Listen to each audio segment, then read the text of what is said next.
Hello and welcome everyone. Today I am doing a webinar on emotional balance. If you are looking for a way to find more peace throughout your day, then this will help you to be able to get a tool. I'm going to be teaching one tool today, 5 steps for what that tool is and how to gain that emotional balance. So this is for you if you feel like you're stuck in a place of emotional emergency, that you're always dealing with drama, always dealing with emergencies. If you feel like you're in that fight or flight mode all the time, we're going to be talking about why that is a problem for your body physically. This is also for you if you feel like you're stuck in a place of depression. That's not necessarily your fault. It comes from the default wiring of how you were born and where you grew up, and even the thoughts of your parents coming into your life and how you learned patterns from your family. I once heard it said that depression is the absence of feeling important.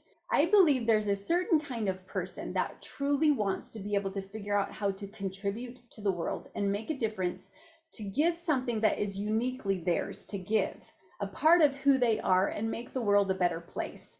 I believe that depression is the beginning of that journey, to understand yourself and why it hurts and what's going on, and to truly transform into something that you are becoming.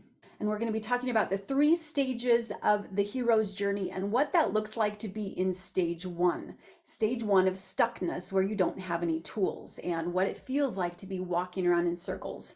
I don't know if you've ever heard of this study, but it actually tracked people that were lost in the wilderness. And it showed that when they were lost, they would physically walk around in circles.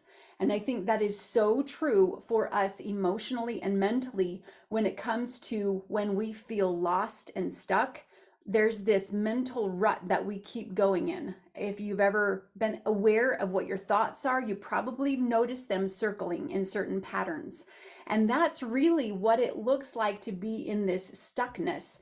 If you feel depression, then there are certain patterns of thought that you have created by your repetition of thinking those things over and over again. We'll be talking about the beliefs that are stopping you currently from being able to take time and prioritize what you need.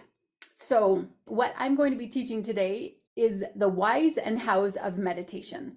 There are 5 steps that I can help you walk through to be able to get out of fight or flight mode and into a calm place. Learning the 5 steps of how to meditate will help you to, number 1, prioritize what you need. So having depression is something that I have been through personally. I remember several years ago being back at the beginning of my journey, and looking back now, I feel like my life was one constant emergency, living in that fight or flight place.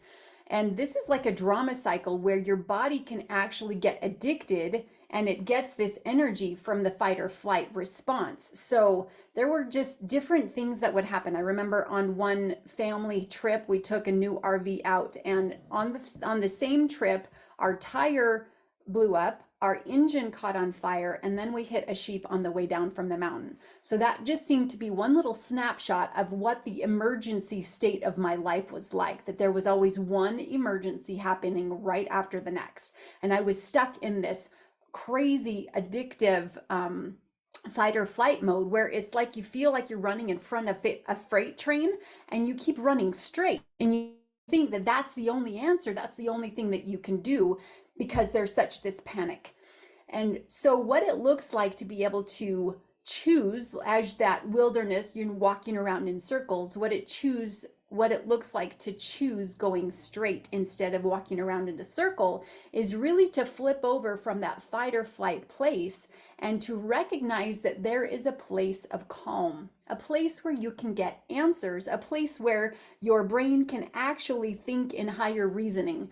The primal part of the brain is in the back, where it is constantly just thinking about what is immediate and needed right now and quick emergency responses. And that part of the brain is a lower part of thinking. It doesn't allow you to think of solutions. It's just basically reaction, emotional reactions. The front part of the brain is the place where you have your higher reasoning skills. You're thinking through problems, you're analyzing your solutions. That is only activated when you're in a calm thinking place. So, what I really want to inspire you to do today is to get from the back of your brain in an emergency kind of mode of life into the front of your brain where you can really start thinking. And that is the whole goal of what I do. I have a 5-day challenge that helps you to learn how to own your own mind. I'm Penny Wilson, I'm a hypnotherapist, and my goal is to help you own your own mind. I know that there's a lot of people that think hypnotherapy or hypnosis is about someone else controlling you. But the truth is, everything that I do helps you to get into the higher thinking centers of your mind so that you can own your own mind and create the life that you desire. So that's what we're going to be doing today. I'm super excited that you're here. And if you know anyone else that's stuck in this fight or flight mode, I would love for you to share this video with them as well. Let's jump in then. Have you ever wondered if your therapist is actually helping you to get to the root cause of your depression? I've been taking my kids to therapy recently, and we've been talking to them about how it's going. And one of my children has had a good experience talking to her therapist. Another one is kind of just going through the motions, and another one is not having a good experience. So this has been going on for 3-ish months. But as we've been going through the process, one of the things I've been wondering is like, are they really getting to the root cause? That's a question that I often think about because Dr. Christopher's Natural School of Healing, and I learned about herbs.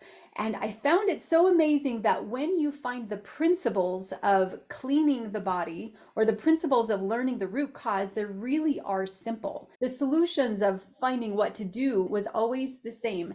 It was clean and nourish. Clean and nourish. If you have a bowel problem, clean and nourish. It's just so amazing to me that when you get down to the root cause, it really does become more simple.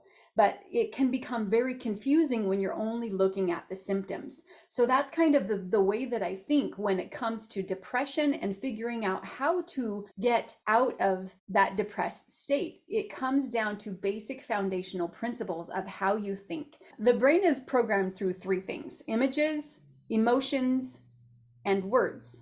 3 things. It can also be programmed through body, like body language and movement, that after you train your body, it can go backwards into the mind, but it's still taking thoughts back into the mind. So there's 4 ways that the brain can be programmed. If you're in traditional therapy and that's working for you, awesome.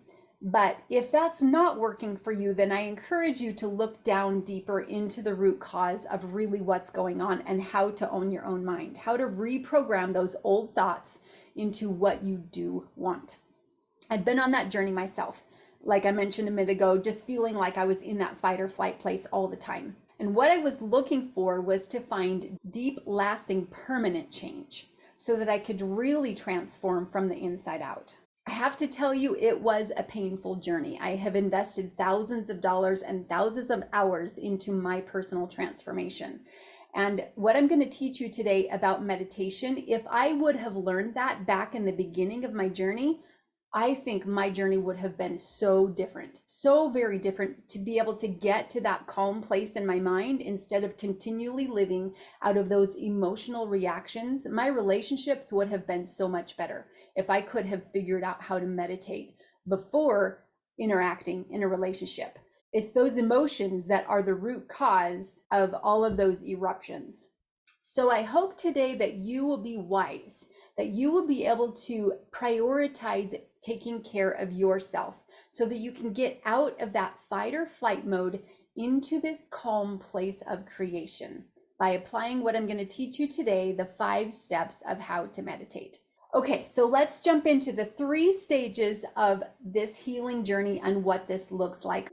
As we talk about this, I want you to just look inside of your journey to figure out what stage you feel like you're at and which part of these stages resonate with where you are right now on your journey. I think 2 words that can sum up the first stage is isolation and confusion.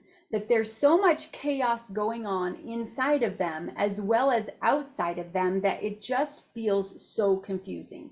I remember being in this stage and it felt like I was in a pit. I was stuck. I was down in a deep little pit, and I was looking up and I had no way to get out of the pit. There was no ladder, no tools that I had to be able to figure out what to do. Emotionally, this is a place where the person feels very depressed, lots of anxiety, lots of emotions happening in their body that they don't know what to do with. Going back to the 3 ways to program the mind, if we break this down into those 3 things, their words really are words of criticism, words of judgment, words that are damaging the way that they see themselves and damaging other people in their relationships as well. And no judgment from me, because I was in that place too. The Momzilla story, if you haven't heard that one, that's where I was in the beginning of my journey. Emotions wise, there are lots of overwhelm, there's lots of being stuck, not knowing what to do, and those negative thoughts continue to circle again and again, like that person in the lost in the wilderness, that they're literally going in circles. The circumstances of their life might feel like lots of drama, lots of emergency, lots of problems happening, and they might even subconsciously feel like they want that kind of drama, or they want people to notice their problems.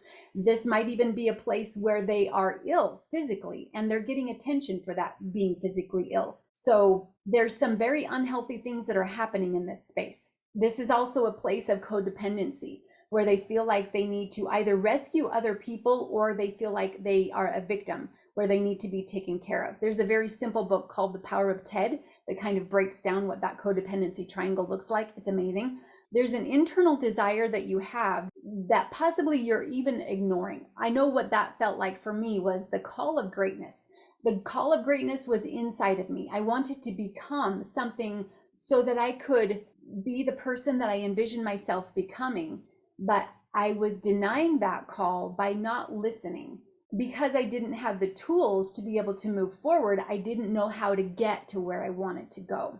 As you're looking at moving forward on the journey out of this stage, this really is a place of increasing pain and increasing emotional pressure until you decide that enough is enough, and that you really do want to get out of this place and move on to create what you desire. I remember when I felt stuck in this place looking up at this pit, I remember thinking, if someone would just tell me what to do to get out of this confusing place, I would do it.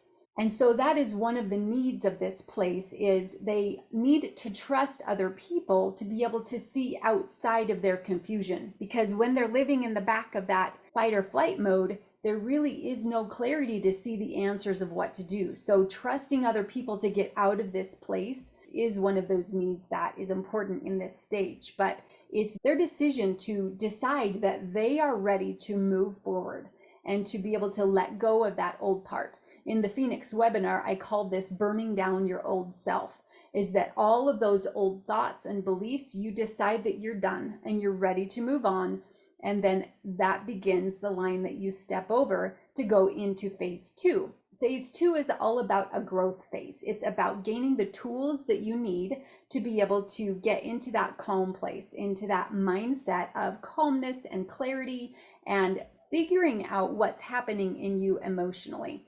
This is a place where you are learning to let go of the negative emotions, let go of your past, and really be able to figure out your identity, who you are, what you want, and what that looks like for you in the life that you want to create. This is a place where effort is king. You're continually putting forth that effort to figure out what your thoughts are. There's a tool that I teach about emotions and flipping them. And there's also another tool about the 4 R's that we'll go deep into as we do the 5-day challenge. But this is a place of being brave, of really looking inside of the cave you fear, as I mentioned in the Phoenix webinar, that you're really willing to look at those emotions and figure out what it is that you need to transform in your thoughts and in your images and in your words, and putting forth tons of effort to be able to change those things. This is about creating new habits and really putting in the work that you need to transform your mind. This is also a place of interdependence. It's not just a place of being told the answers of what to do, but it's a place where you are looking for the reasoning. You're looking for the way to think, so that it's not just being told answers, but it's also a place of being reasoned with, so that you can work with a mentor to be able to have the back and forth and the checking of, is this right? And looking for that outside perspective and being open to see from another person's perspective what's really going on. Because I don't know if you've ever heard that saying, like, if you were inside of a bottle, it's really hard to read the label. And really, that perspective is that mentor on the outside that sees the label. Other people can see behaviors that we do, they can see words that we can't necessarily see inside of ourselves. It's just, I believe, part of human nature that we have a hard time seeing from inside what our behavior looks like on the outside. That indicates what our thoughts and our emotions are on the inside. One of the emotions that this stage really does have a lot of is resistance, and that there's a lot of back and forth pressure about, I want to move forward, it's hard to move forward, and all of these emotions moving around inside of you. It kind of is that stage of chaos, that you go from a place of being stuck, it goes through a stage of chaos, and then you reorganize into a higher state. Back in the Phoenix webinar, you can learn more about that stage of chaos. And this stage is all about making a decision to take the time and invest in yourself so that you can make yourself a priority.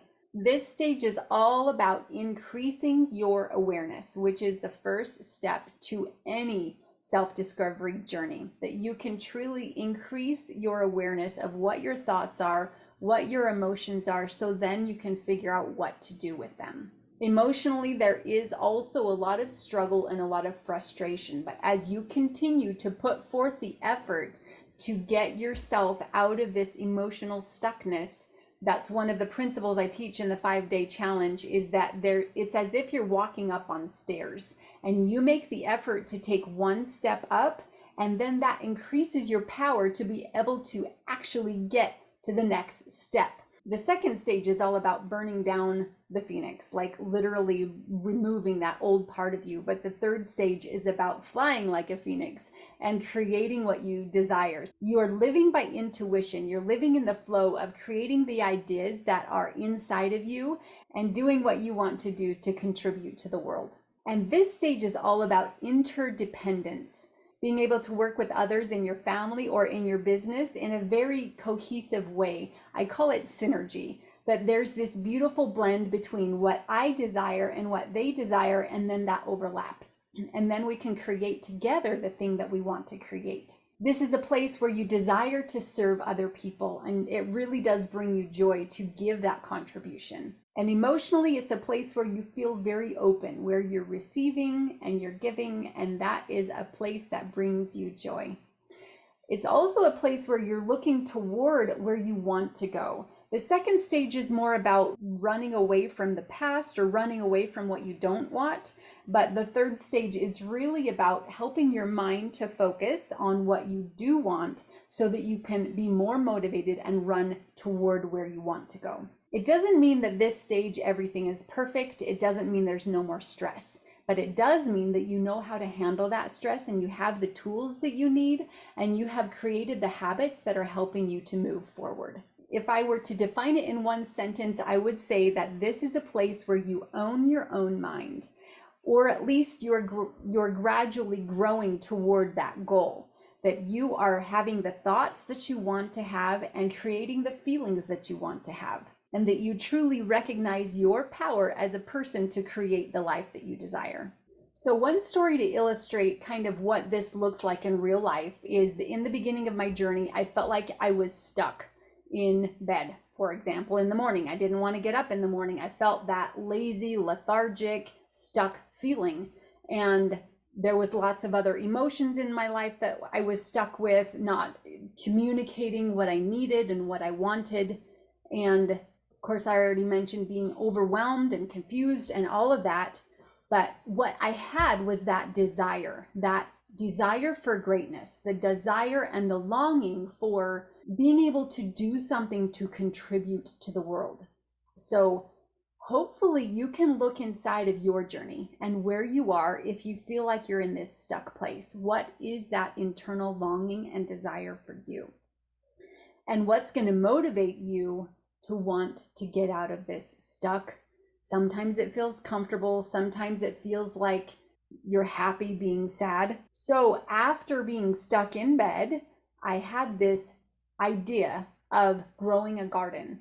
And the call, I would call it, was to grow a garden. It wasn't necessarily for the results of the fruit or the food that I would get out of the garden, but I felt this desire to grow the garden for what I would learn from it personally. And that's literally what the journey became for me.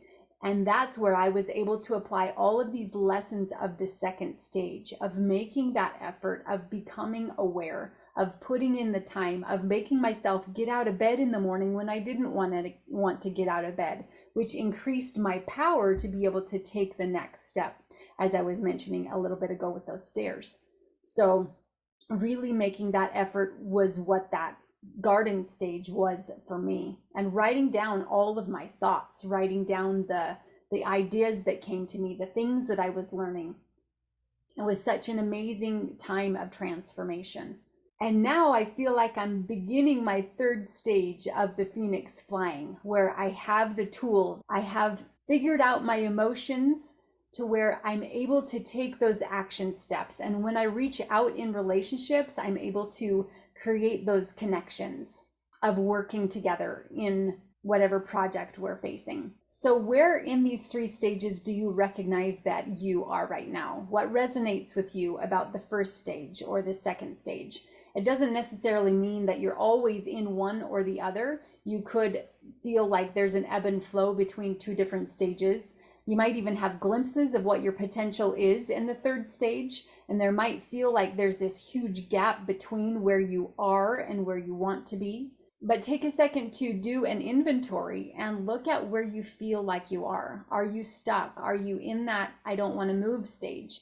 Are you making effort? Are you in that stage where you're figuring out, you're burning down the old past, you're deciding to move forward and gain those tools? It's a good beginning point to recognize where you are now. So in learning what the 5 steps of meditation are in the how and the why, the question that I have for you is, why would you not want to take time for yourself and not want to meditate? I remember one of the things that I grew up with was feeling like everyone else knew better than me, and that everyone else knew what to do with my life and make the decisions for me better than I knew for myself. I had to go through a very big learning lesson to figure out that really I am the only one that knows the answers inside of me of what I need for myself. There are stages of where I needed to trust other people, but also growing toward that interdependence of being able to know that the ideas that I have are what I need for my life. One of the reasons why I feel like I didn't meditate in the beginning was because there was this paradigm, this subconscious belief that I wasn't capable and that I needed to listen to everyone else for the answers. What I would like to invite you to consider today is that the answers that you need are inside of yourself. And when you get into that calm place in the front of your mind, you can really tap into that calmness so that you can get those answers inside of you. I mean, think about it. Only you know what you're thinking. Only you know what you're feeling. And the more other people try to tell you what to do, it just puts that cycle of codependency more and more. So when you choose to take responsibility for your own life, you're going to be able to tap into the answers that are inside of yourself. Also, another idea that I think keeps people from meditating is the drama cycle of the idea of feeling like there's a freight train chasing you and you have to keep running straight. And we talked about that in the very beginning with the fight or flight mode. But this is really a place of addiction where you get addicted to the emergencies and the drama in your life. You might be addicted to listening to other people's problems. You might be addicted to talking about other people. There's a brain chemical that we get fed in this addiction cycle. The problem with that is that it stirs up adrenaline. When you're in the fight or flight mode, it puts adrenaline into your body. And women particularly don't process adrenaline as well as men do. So when you get into this constant cycle of adrenaline, you wear down your body and then you eventually get adrenaline fatigue. Another reason why you might not want to move forward and stay in this stuck place is the feeling of not being worthy, feeling like you're not worth it. They're probably thoughts of self-doubt that are literally sabotaging and going in circles again and again about your personal identity. They're probably going on so much that you might not even notice that they're there. But if you take time to ask yourself, what are the thoughts that I'm having about who I am? Then you can recognize and write down literally what those things are. When you take time to write it down, it goes from an invisible place in your mind to a visible place on paper. And once you recognize it, then you can begin to change it. Sometimes in this flight or fight mode of this emergency in your life, it feels like the drama cycle. It feels exciting to be in this emergency mode. And your body, your subconscious, literally learns to be excited about not being safe. But the feeling of safety sometimes feels scary. When you decide to change and move over to this, from the fight or flight place into this place of calm, one of the things you'll be doing is training your body to feel safe, to be safe, and to recognize that all of those thoughts are stopping you from feeling the way that you want to feel. I have experienced that when I become the calm center of my life, I am able to become the eye of the storm. And even though all of the circumstances might rage around me, I am still able to be calm in my own heart and in my own mind. Often people that are depressed feel like they're out of control. And I remember feeling that way also with my own anger and rage. And truly learning to control yourself from the inside, getting to this calm place, is the beginning of that journey. When you can learn to recognize and control your own thoughts and emotions, you will be able to feel more control and more certainty to know where your power is, to know what you can control and what you can let go of, so that you can focus on what you need. That's the beginning of the journey, deciding to change your thoughts, which change your emotions. And meditating is absolutely the best way to be able to gain that control, to one thought at a time, to find that emotional security inside of yourself. Okay, so let's jump into the 5 steps of getting to a safe place. I have some visuals for you today that I'm going to share so you can see clearly what it is the step is and how to focus on it. The things that you need to do to prepare is getting to a quiet place where you're not going to be interrupted. If you have family, let them know that you're not going to be available for however long you decide that you need to meditate. In the beginning, for me, I had to wake up early in the morning. I would wake up an hour early and meditate. It wasn't a luxury for me to meditate. It was an emotional necessity. I was literally not the same person if I was not able to meditate in the morning. So it became my number 1 priority and literally a survival skill. Awesome. Okay, so hopefully you can see this. I am now sharing screen on what the 5 steps are to experience transformational self-hypnosis. So again, we talked about what you need to do to prepare. That's a safe environment, a calm, quiet place where you're not going to be interrupted, and pretty much you need you. I do like to use music as a way to help my mind listen to the music and then focus on the meditation. So Step one is a place of mental relaxation and getting to this safe place. Safe place, I don't just mean preparing your environment. I mean, this is a place in your relaxation where you're getting to a safe place.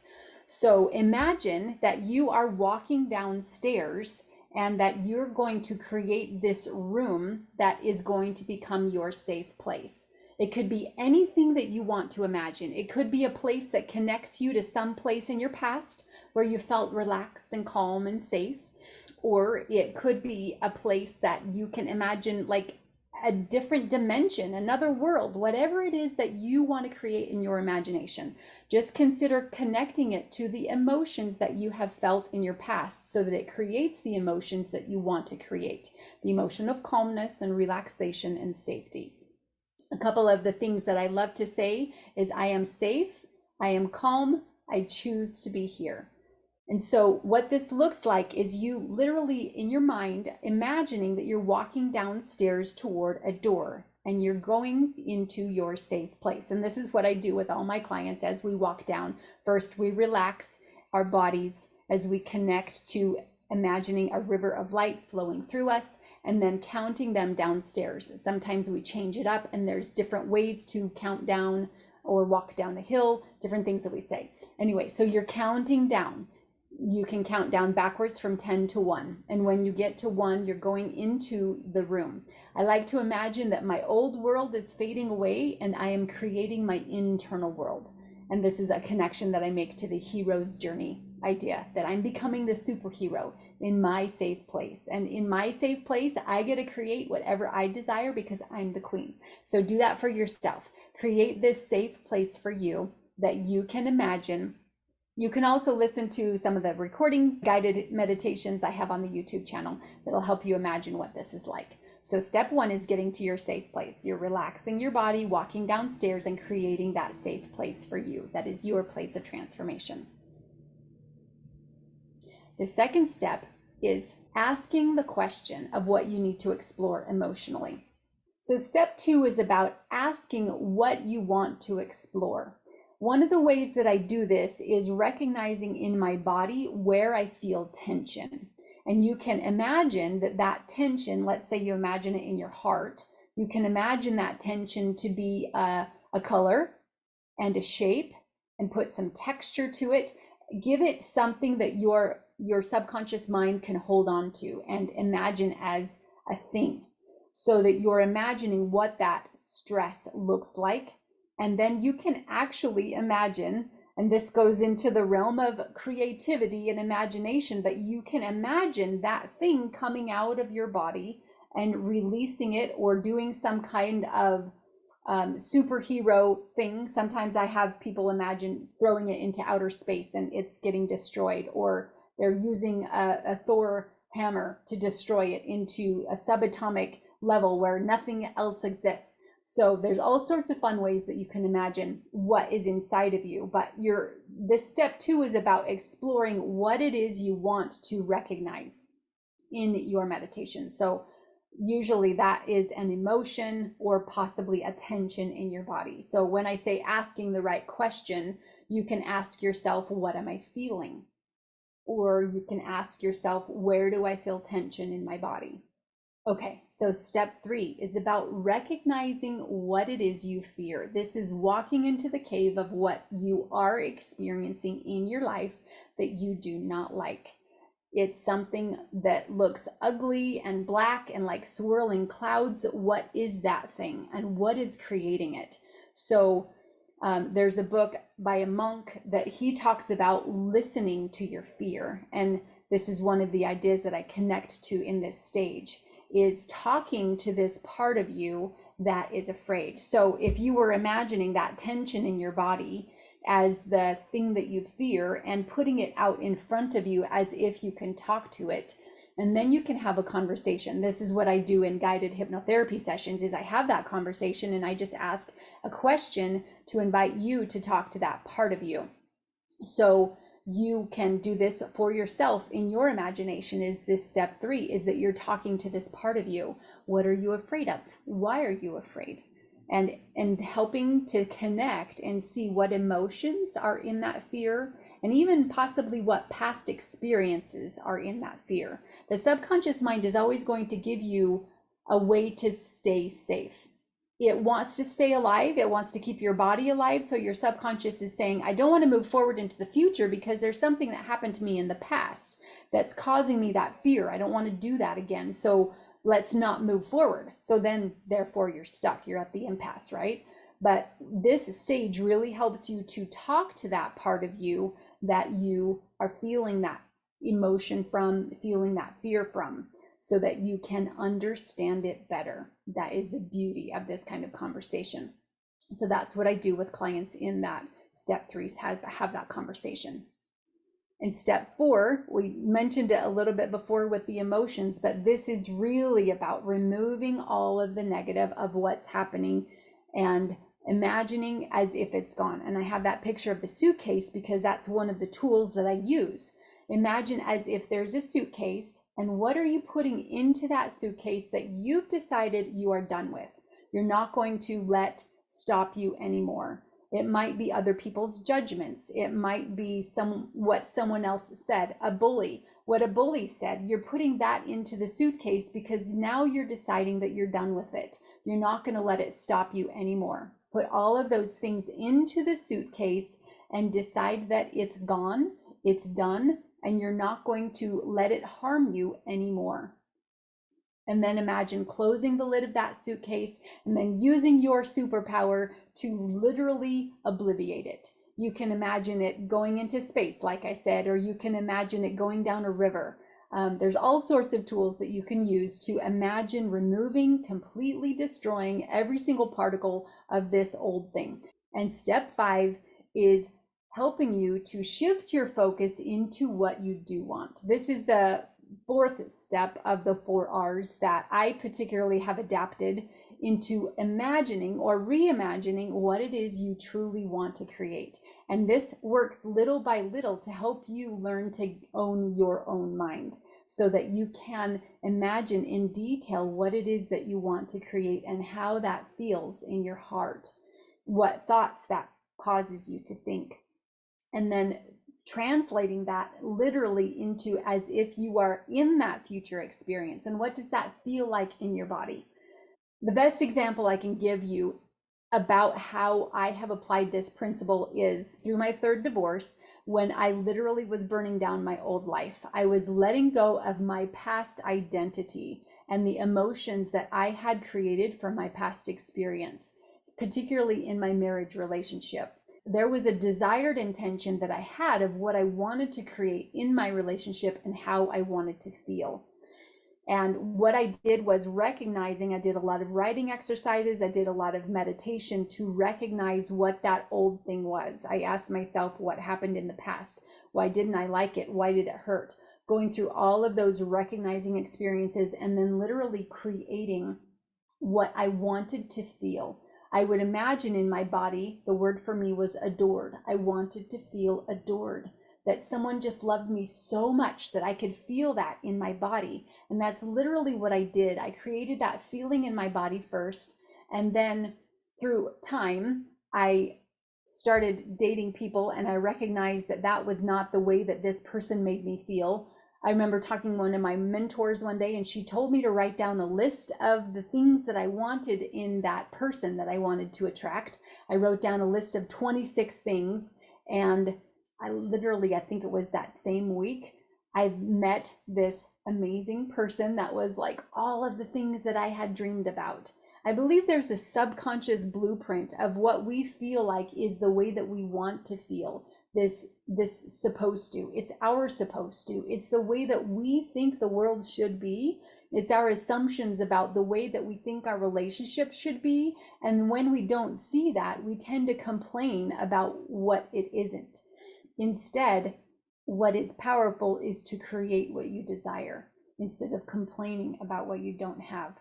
So that's literally what I did. Is I used these 5 steps to let go of my old self, burn down my past, and create my new self. And now my relationship with my husband is absolutely amazing. One of the things that I love about it is that we can communicate through conflict, and there's not that verbally abusive language of calling names, of any type of emotional damaging.